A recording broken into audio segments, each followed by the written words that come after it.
মা, আজকে তো তোমার জন্মদিন, কি রান্না করলে দেখাও। হ্যাঁ, আজকে আমার জন্মদিন বন্ধুরা। তো চলো দেখাই কি রান্না করেছি। বর্মশাই আর মেয়ে সবাই মিলে ওরা আয়োজন করেছে। তো চলো দেখাই কি রান্না করেছি। আসো দেখাই। এই যে প্রথমেই আছে রোজকার মতো ভাত, তারপরে আছে এই যে কুমড়ো ভাজা, আলু ভাজা আর বেগুন ভাজা।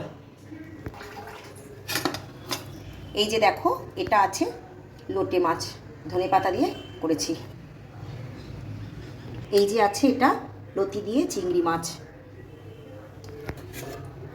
তারপরে আছে এটা পাবদা মাছ, আলু পেঁয়াজ কুচিয়ে ঝাল করেছি, এটা আমি খুব ভালোবাসি তাই করলাম। এই যে আছে পমফ্রেট ফ্রাই, এটা মশলা দিয়ে একদম ফ্রাই করেছি।